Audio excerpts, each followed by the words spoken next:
मेरे प्यारे देशवासियों, नमस्कार। कोरोना के खिलाफ देश आज फिर एक बहुत बड़ी लड़ाई लड़ रहा है। कुछ सप्ताह पहले तक स्थितियां संभली हुई थी और फिर ये कोरोना की दूसरी वेव तूफान बनकर आ गई। जो पीड़ा आपने सही है, जो पीड़ा आप सह रहे हैं, उसका मुझे पूरा एहसास है।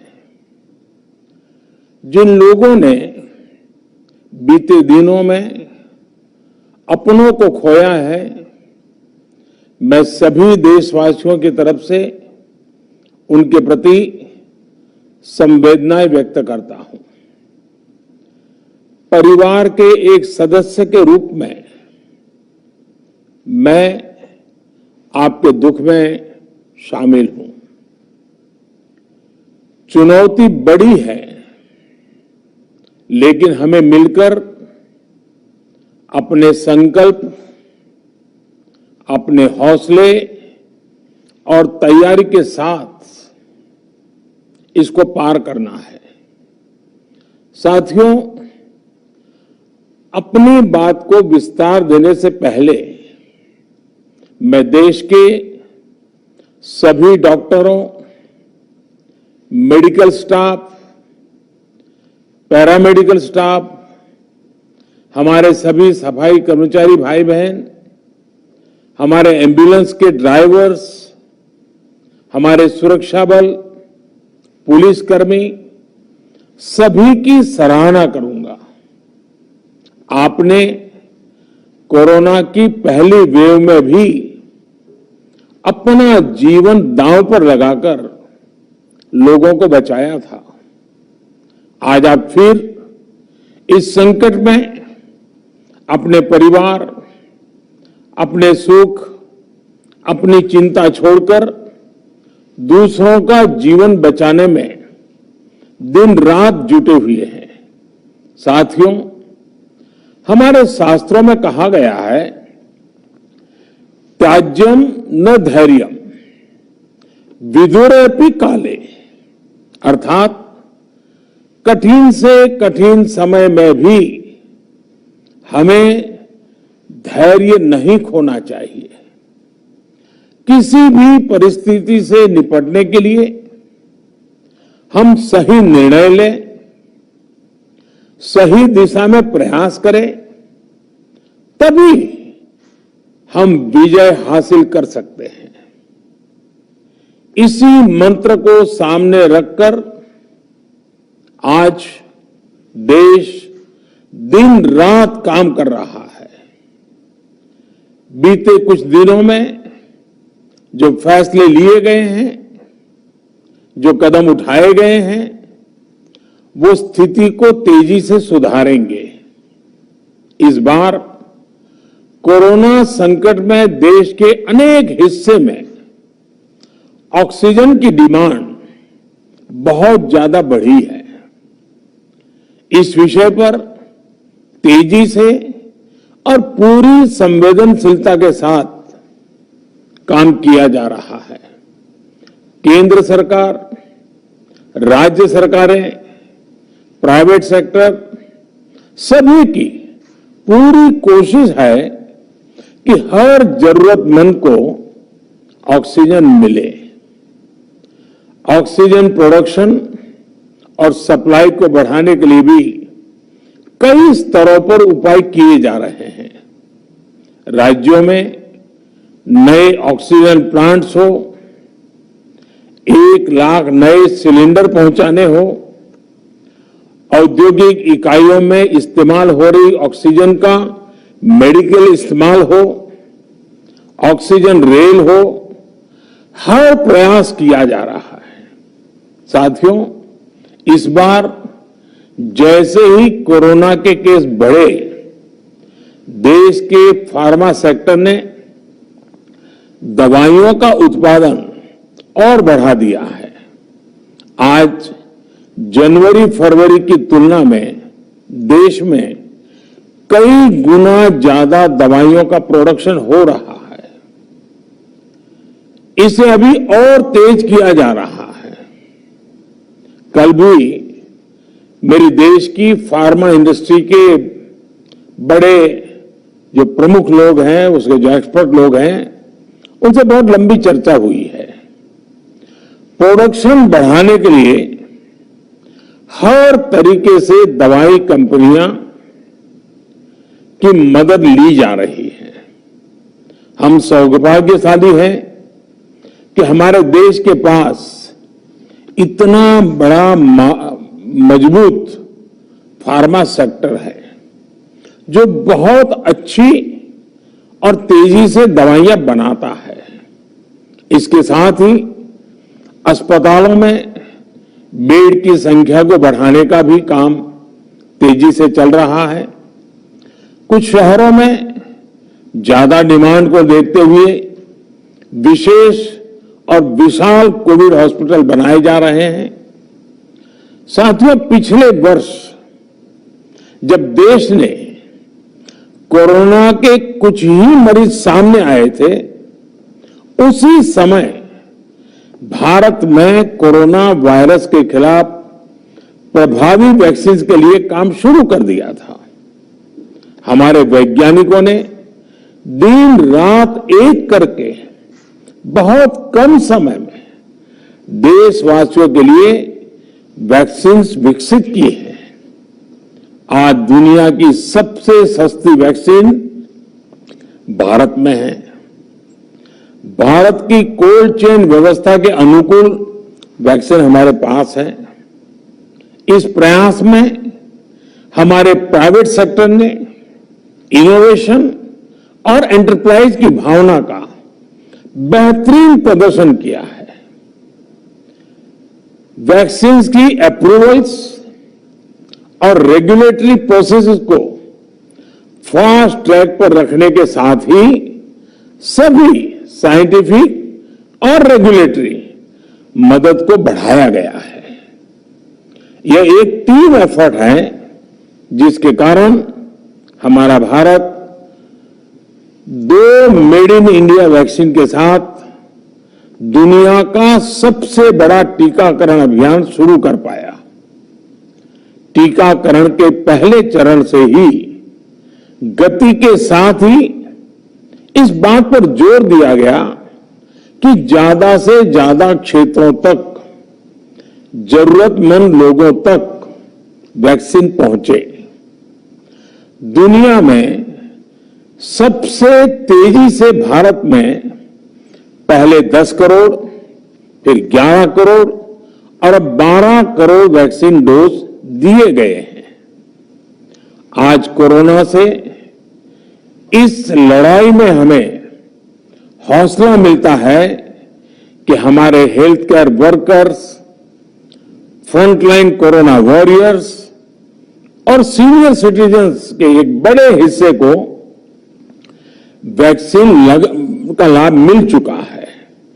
साथियों, कल ही वैक्सीन को लेकर हुए एक और अहम फैसला भी हमने किया है।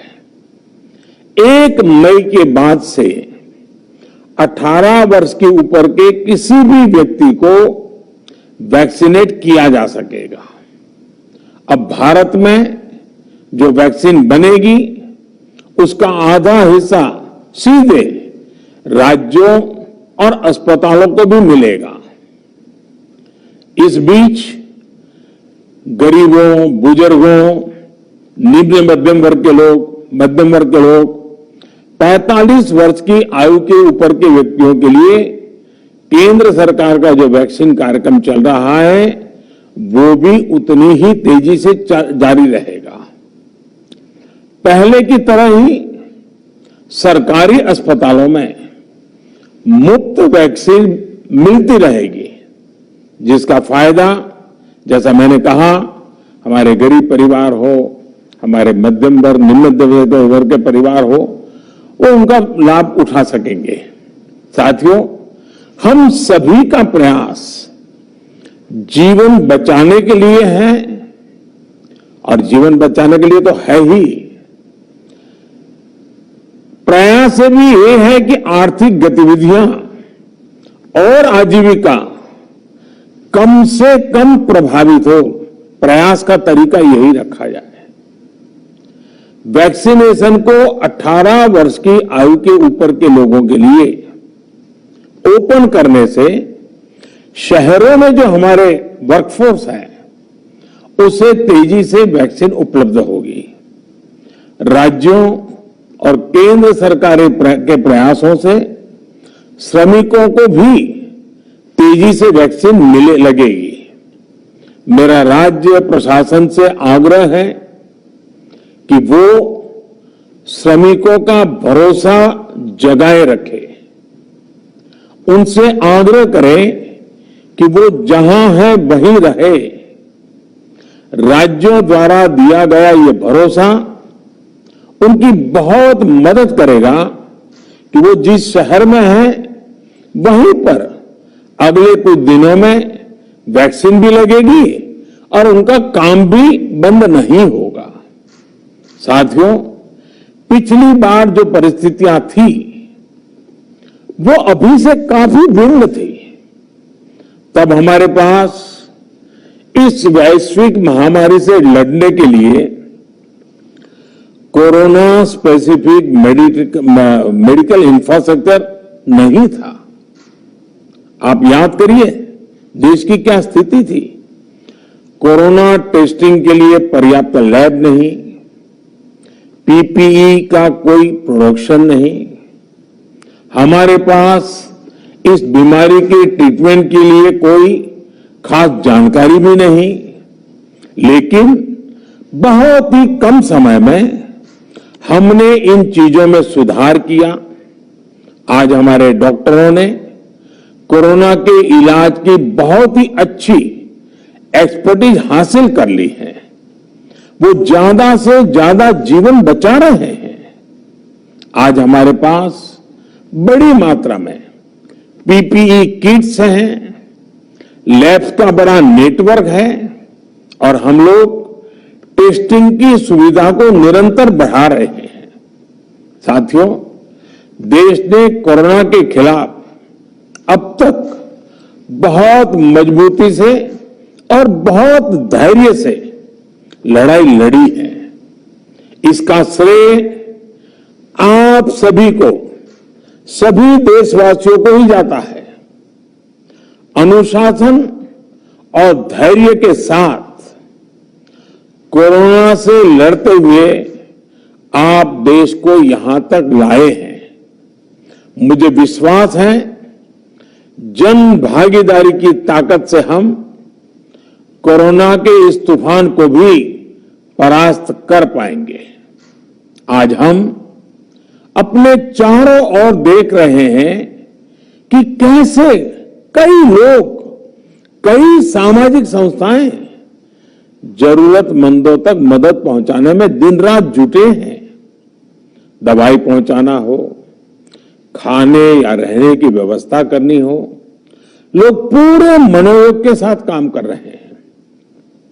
मैं इन सभी के सेवा भाव को आदरपूर्वक नमन करता हूं और देशवासियों से अपील करता हूं कि अधिक से अधिक मात्रा में इस संकट की घड़ी में देशवासी आगे आए और जरूरतमंदों तक मदद पहुंचाएं।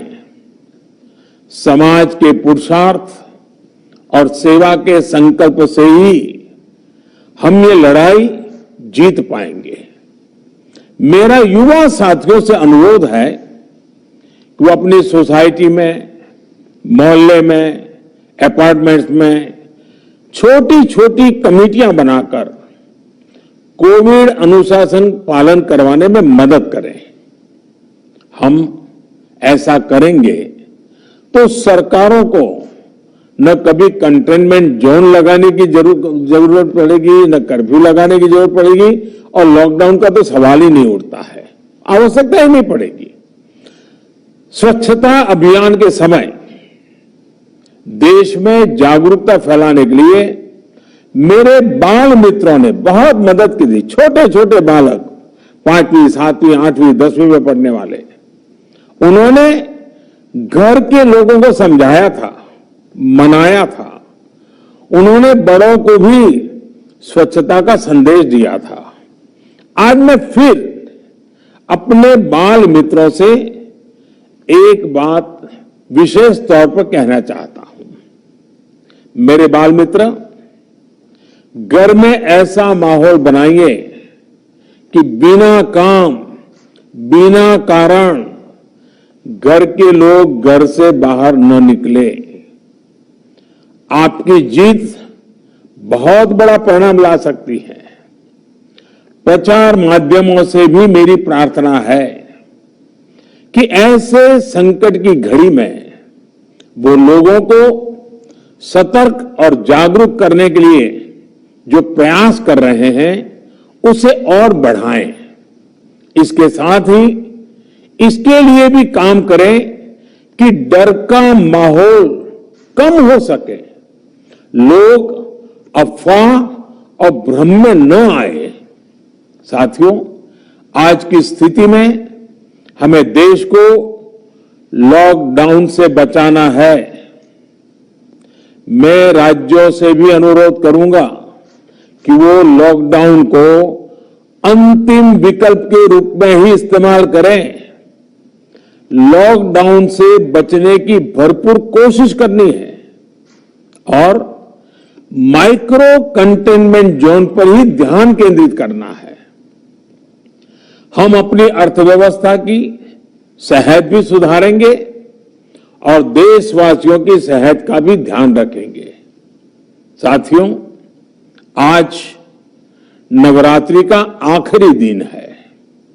कल रामनवमी है और मर्यादा पुरुषोत्तम श्री राम का हम सभी को यही संदेश है कि हम मर्यादाओं का पालन करें। कोरोना के इस संकट काल में कोरोना के बचने के जो भी उपाय है, कृपया करके उनका पालन 100% करिए। दवाई भी, कड़ाई भी, इस मंत्र को कभी भी भूलना नहीं है। ये मंत्र जरूरी है, वैक्सीन के बाद भी जरूरी है। रमजान के पवित्र महीने का भी आज 7वां दिन है। रमजान हमें धैर्य, आत्मसंयम और अनुशासन की सीख देता है। कोरोना के खिलाफ जंग जीतने के लिए अनुशासन भी, उसकी भी उतनी ही जरूरत है। जब जरूरी हो तभी बाहर निकले। कोविड अनुशासन का पूरा पालन करें। मेरा आप सभी से यही आग्रह है। मैं आपको फिर ये भरोसा देता हूं, आपके इस साहस, धैर्य और अनुशासन के साथ जुड़कर आज जो परिस्थितियां हैं उन्हें बदलने में देश कोई कसर नहीं छोड़ेगा।